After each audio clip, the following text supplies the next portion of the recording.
Imperial College located at Itahari. शिक्षाको ज्योतिले यो देश चम्काउनु छ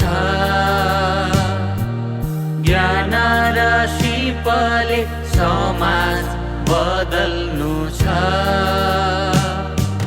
शिक्षाको ज्योतिले यो देश चम्काउनु छ